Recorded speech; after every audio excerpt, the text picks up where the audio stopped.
I just want to say right now that the intent of a man going out there and slaying and crushing it and bringing in and providing for his family is a huge responsibility and a duty as a man, as an awakened man, and not to lose yourself in that process and not to let that take over what was once the mission or what was once the intent.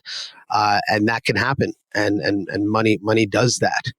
And this is where this very classic shadow behavior of the workaholic, where you're just absent and the money doesn't even mean anything anymore. The number in the bank account doesn't even mean anything anymore. And I think you said, Russell Reese, I don't know if it was on one of our episodes or in our group, that your children aren't even going to remember how much money you had or what you did with it. They remember how much you were there and how much you showed up.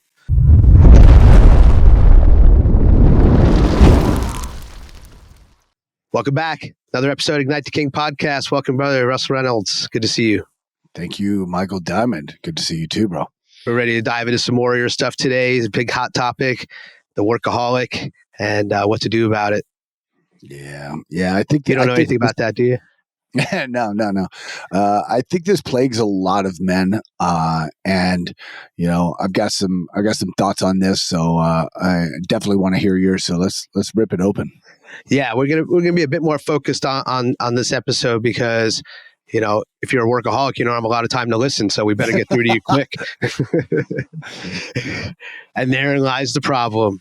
Right? The workaholic is the shadow of the warrior. It's the part of you essentially that disconnects from his heart and will do whatever he has to do to be successful, often fueled by the ego, often fueled by status, often fueled by vanity, often fueled by this false sense of what you need in your life, and then to realize that that's not the shit you wanted anyway, and then seeing all the carnage and collateral damage you've left behind because you acted that way for too long. So right. A little bit of a problem going on for men out there, and we want to break it down and get into some deeper parts of this today. Right. And here's the most quintessentialized, simplistic way that resonates in my head, that if you want to know if you're operating in that shadow warrior or not, if you want to know that workaholic, when you're in that shadow warrior, when you're in that workaholic phase, you're focused on what you're getting. When you're connected to that sacred version of the warrior of the heart, you're focused on what you're giving. Is it about conquest or contribution? And we can bullshit ourselves all day long on, I'm doing this for my family. No, you're doing it for you, because it's just about get the next sale, get the next promotion, get the next title, get the next accolade. And it's all about getting. And it becomes this obsession. And it's not about the mission anymore. Right. Warrior's always fighting a mission. Otherwise, he's a mercenary, not a warrior, right? It's not about the mission anymore, about what you're personally getting. And of course, there's going to be a little element of ego involved in any kind of, action that requires doing. And if it's sales, if it's business, yes, of course, there's going to be that element of it. Even in going to the gym and working out, there's a little bit of ego. But there's got to be an overall mission that you're serving. And if you've lost sight of that, it's easy to slip into that workaholic phase. Absolutely. We become compulsive. We become angry. We don't care for other people's boundaries, right? All the things of being that heartless warrior that you're alluding to, of just being cold and cut off. And often men will want to feel successful in an area of their life, and their job, their career, the way they make money is often the way that they'll express that. So we've often said, like, a warrior in the boardroom, but a warrior in the bedroom. So this is where that lover, gets really disconnected from that warrior energy, the true spirit. Yeah. And I believe, men, I just want to say right now that the intent of a man going out there and slaying and crushing it and bringing in and providing for his family is a huge responsibility and a duty as a man, as an awakened man, and not to lose yourself in that process and not to let that take over what was once the mission or what was once the intent. And that can happen. And money does that. And this is where this very classic shadow behavior of the workaholic, where you're just absent and the money doesn't even mean anything anymore. The number in the bank account doesn't even mean anything anymore. And I think you said, Russell Reese, I don't know if it was on one of our episodes or in our group, that your children aren't even going to remember how much money you had or what you did with it. They remember how much you were there and how much you showed up. Right. And again, we got to find that sacred third between providing, between making sure that your family's taken care of, and that's not all of it.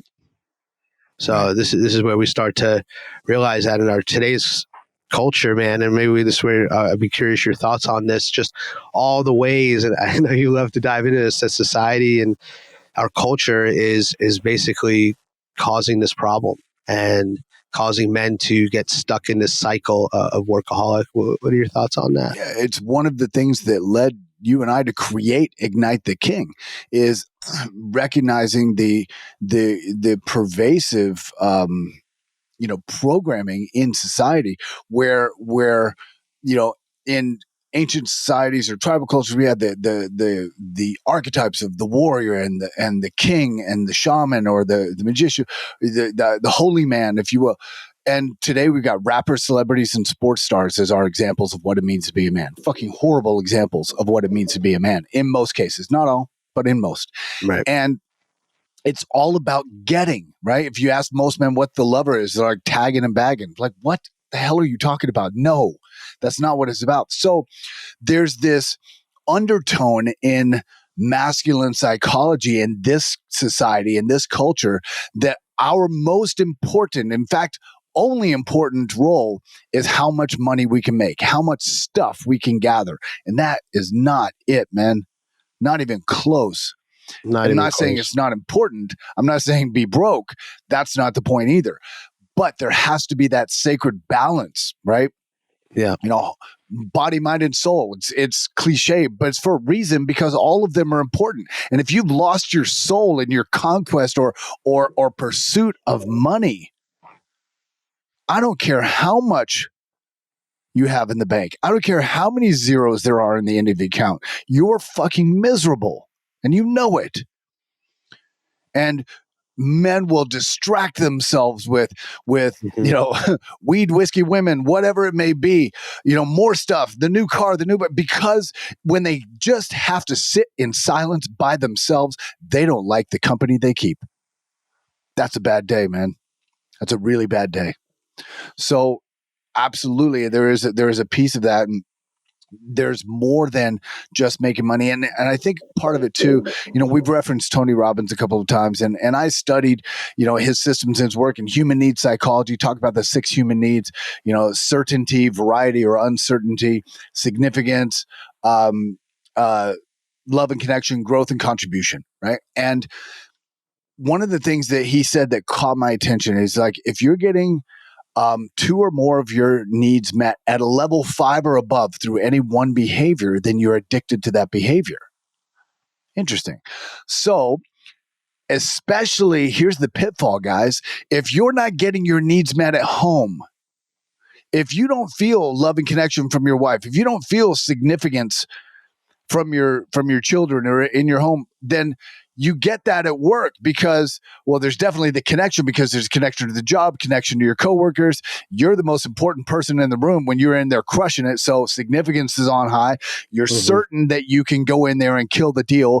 You get variety from whether, this deal is going to close or not. So all of these needs are being met at work. It's real easy to kind of shift our focus and become that workaholic. But is that really fulfilling? Is that really the way that's going to lead to a happy wife, happy life, happy family? No. So we need to take a look at where we're getting our needs met and how, and find the best possible way to do so that serves the greater good. We talk about the warrior. The warrior will always sacrifice himself in service to the realm, in service to the kingdom, in service to the village, the tribe, his family. So that's not foregoing all of them so that you can fulfill your egoic needs by being a workaholic. I'll stop there so you have a chance to say something, because I can get on a rant with this stuff. Well, I kind of teed it up for you, so I'm happy to hear it. Yeah. There's another angle to this perspective I want to bring in, because when I tune into the men listening to this, I think there's a lot of men out there that are really aware that they're stuck in this pattern. They're not doing it to glorify their ego. They're doing it because a quota or a pressure is being put upon them, and being stuck in this rut of this corporate cycle where they want to break free. They want to break out of it. They know they're capable and want more out of their life. And frankly, they're not living their mission, and they're stuck in this, as we would call it, the Groundhog's Day, and the pressure to provide. And especially is where we are in the culture right now, where, inflation's at an all-time high. Goods and services are the most expensive they've ever been.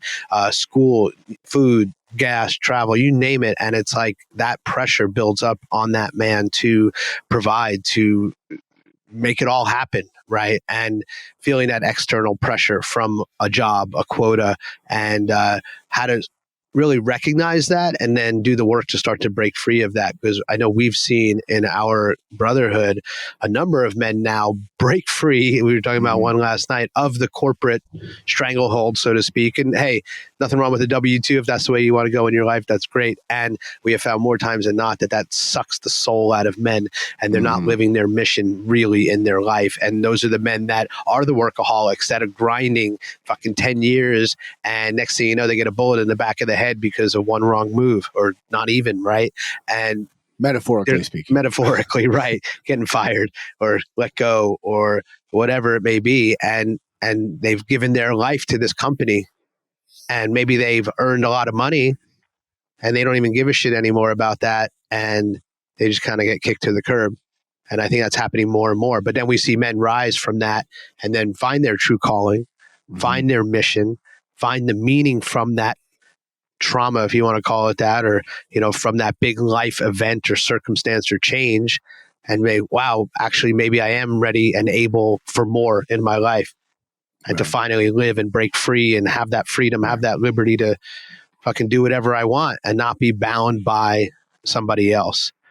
So I just want to speak to that, because I feel like there's men out there. It's like, you can do it. You can break free. It takes courage. It takes discipline. It takes grit. It takes integrity. It takes accountability. It takes all these things that we've been pumping with this warrior energy this season. So I want to speak to that man out there as well. Yeah. And there may be guys out there going, you don't understand, I've got this, they got this many bills, and I got $100,000 a year raise. And look, if you want to argue for your limitations, we'll let you have them. That's fine. You can be right.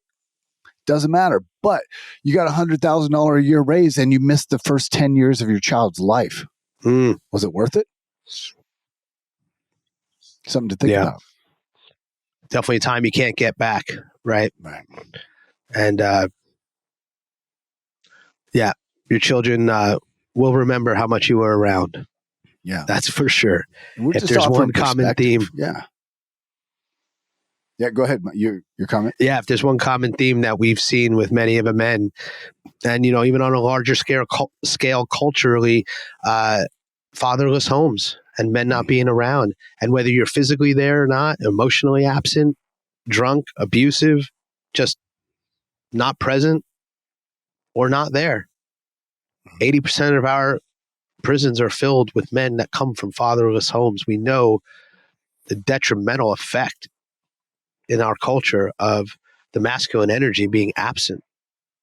And again, equally as important as the feminine nurturing energy, but it must have both. Yeah. And it's not even necessarily, it's like that you divorced your wife and left the family, that you abandoned your children. But if you're at work all the time and you prioritize that over your family, it's the same thing. Right. To their heart, it's the same thing, because you're just not there. Right? So we can see how easy it is to slip into the workaholic, whether you're getting your needs met at work and you're not getting them met at home. But guess what? You're a fucking man. You're a warrior. So when you recognize that, why don't you do something about it? Right. Why don't you make a shift on how you're getting your needs met? Right. And part of it is giving what you want to get. I was just speaking to a man the other day that his sexual needs aren't being met, and his wife, he just wants her to be more feminine, wants his wife to be more feminine, and she's working all the time. It's kind of reversed situation. But upon further discussion, discover that he's not doing anything to participate and help out without her having to ask him first. Right. how could she possibly slip into her feminine Cannot. and soften and de-stress? Like if you feel like you've got a fifth child or another child instead of a husband, do you want to have sex with that? No, of course. So how can she step into her sex? So for him, it was recognizing his needs aren't being met, but what's his part in that? And if you took a little bit of that workaholic energy from the job and put it into creating passion and presence in his relationship, wow, what a difference that might make. Anybody out there relate? Oh yeah. I could feel some pinging going on out there on this one. Absolutely. So this is a good time to transition more into this of like what to do about it. Like how to, one, like you're talking about recognizing this and how to take the reins and drop more into what we call the sacred third warrior energy, right? The boundaries, the discipline, the integrity, the focus, all the aspects of the warrior, and start to bring this in, because we know that this shadow energy of being this way is just not sustainable, right? Being the workaholic is just, men are dying of heart attacks, men are it's just unhealthy, overweight, diabetes, heart disease, cancers. I mean, it's just becoming so apparent that running yourself ragged, and then it's like you're seeing the cycle come all the way around where it's like now trying to regain that health. What's the classic line? It's like most men give up their health to gain their wealth, and then have to spend their wealth to regain their health. And it's I think this vicious cycle. Something about that. Yeah. So how to start tapping into that. And I know we were really bringing that in. It was interesting because we'll share a little bit here where we, on our call last night with our men, we could tell the energy was in a lull, right? Because after you've been doing this warrior thing for a while, you get tired, you get overwhelmed, maybe not seeing the progress, all the things. And then it's like, how do you start to build back that energy? How do you self-reflect, take action? What do you have to say on that? Yeah. The answer to like all those spinning plates in your life is not to get more plates spinning. That's not the way to handle it. And something to think about, you can't eat off of a spinning plate. Lazy Susan? Nope. There's no, yeah. If it's going real slow. But you think I've got all these plates spinning my life. It's like on a stick. It's a circus trick. It's not the way to live your life. Right. And it's a horrible metaphor that just induces stress because one of them's going to drop. Right. Right. And you can't eat. The plate's meant to nourish you. The job is meant to nourish your family. Mm-hmm. The job is meant to provide for your family. But what you're trying to do is create enough financial resources to provide the love and quality time and presence for and with your family. If you're losing all of those things in pursuit of the income, then it's kind of missing the mark. Stop spinning the plate and look at what you need to do to put some food on it, right? Some real quality time and nourishment for your family, for your heart, for your soul. I like that. Yeah. Boundaries is what I hear in a lot of this. Mm-hmm. That has to be installed. And when you're not respecting others' boundaries in this energy of the workaholic, well, you're not going to have boundaries in your own life for any of these things, because you're going to push everything to the extreme. So really getting clear, like what you say yes to, what you say no to, how much you overwork yourself, setting clear goals, communicating them. These are things often the workaholic just keeps internal and will just keep going, and no one will understand why, and he won't understand why. No one understands why, because he doesn't say anything and do anything, just puts his head down and keeps going. Right. And until that engine basically seizes up, because it just can't possibly sustain that level of RPMs anymore. So getting super clear on and it takes discipline. It takes discipline to, one, create what those boundaries even are and what those goals are, and to have it in a healthy way. And I think also you're talking a lot around integration, like body, mind, spirit. Like those are just as important to achieving those goals than the goal itself. And something that came up in our call last night is it's classic, right? Who you have to become in order to even reach that goal. It changes you, right? That's the part. But you can't just go workaholic to workaholic to workaholic and expect like you're going to have some like epiphany moment. Usually that epiphany moment will be some symptom, some disease. You know what one of the most common first symptom of a heart attack is? What's that? Death. For real? There you go. The most common first symptom of a heart attack is death. Damn. Guys, are you hearing this? Like, how many of you, if your blood pressure's high, if your stress level is high, if your worry level is high, if you're dissatisfied with your life, your family life, you're arguing all the time, you're just in the constant red line state, you understand you may not get a warning? Right. You hear what he's saying? So the when reality, is now a good time to change? That's right. Right? And it may not be all at once. We're not saying go in and quit your job, but start doing something differently. Because if you're stuck in that workaholic syndrome, the pace and the cadence you're working at is not sustainable. It's not sustainable. And there's a part of you inside that's fucking dying and crying out, going, God, when will it stop? Or maybe you're so self-absorbed and egotistical that you're like, yeah, more. But again, who are you serving? What's the mission you're serving? If it's just about you, you miss the mark. Yeah, this is one of the things I hear through like my wife's work and hearing from other women and the feminine, where the man is just absent, and you men out there have that feeling like, well, I'm out there and I'm crushing it and I'm slaying and I'm doing all these things, and to them it's like you're just not there. And even when you're home, you're just not even, you're thinking about that. Right.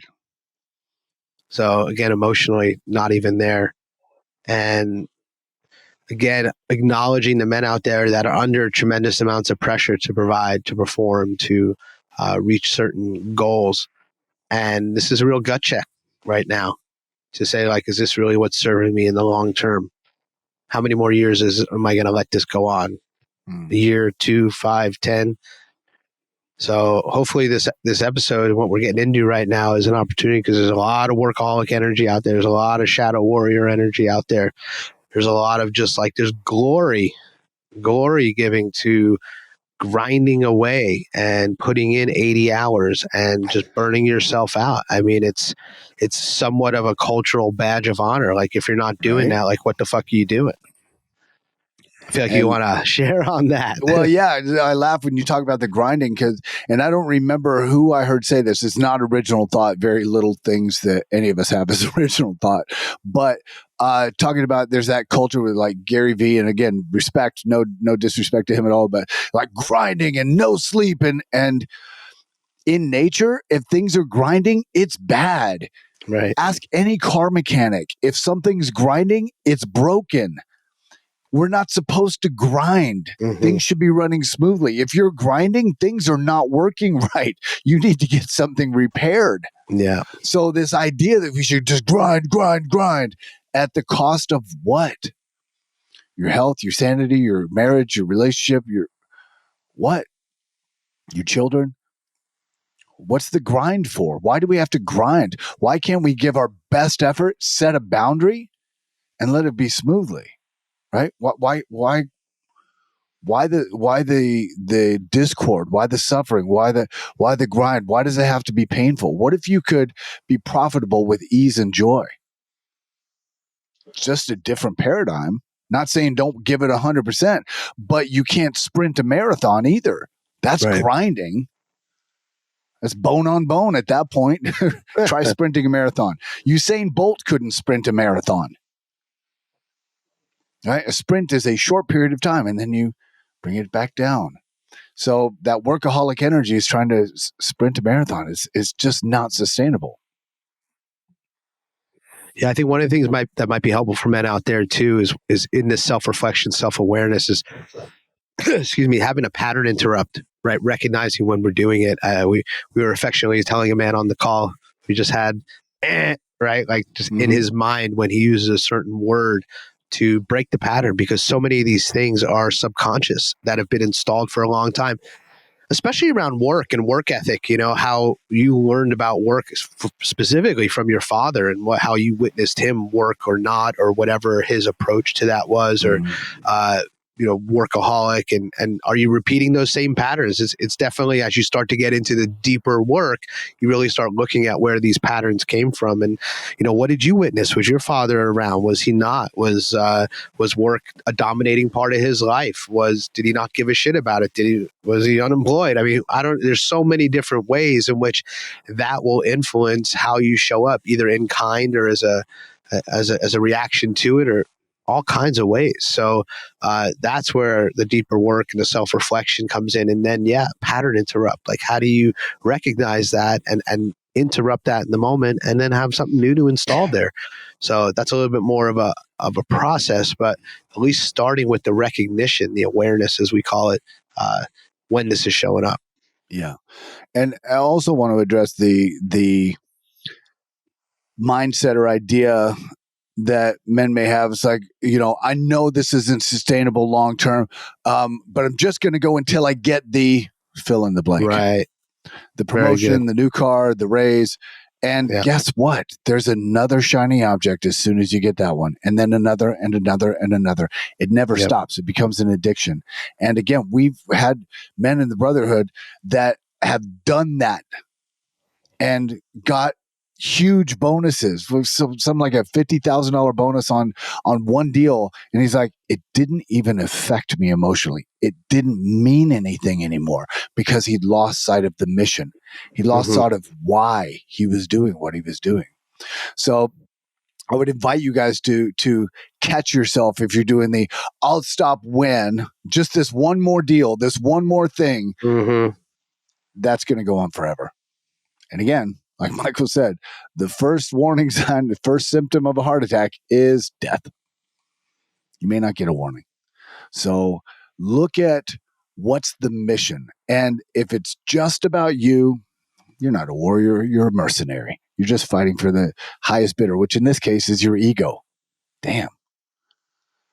Instead, what's the mission of contribution? What are you giving to your family, to the world, to society, whatever it may be? Right? What's the mission of your soul? What's the mission that your heart is connected to? We had a man that was on the call last night that he had set a goal of achieving $1 million in 12 weeks. It was an audacious goal. And when he actually hit the front line with his sales team, he had one meeting with somebody, with a prospective client. And in that meeting, that man shared some of his trauma and he connected to him on a heart-to-heart level. They were both in tears by the end of the call. And he's like, it's not about the money. Right. This is it. It's about serving men. It's about changing people's lives. And he reconnected to the mission of his soul. He reconnected to his heart. The money became inconsequential. It wasn't the focus anymore. And because of that, it's probably going to happen even faster. Right. That's the magic. That's the magic. Beautiful story. I think that's a great place to wrap it up today. Yeah. So take a look at your lives, man. Take a look at, if you're in that workaholic, stop, take a breath. Just take a breath right now at the end of this podcast. Just take a breath and take that 30,000 foot view of your life and look at where it's not working for you, where it's not working for your family, and where do you need to pour your energy into other than being a workaholic that's going to create more fulfillment, more love, more richness for you that is beyond just money. You're on a roll today, brother. Yeah, that's the actionable I would leave you guys with. So take that. Appreciate you listening. Like, subscribe, share, and we will catch you on the next episode. Oh, man.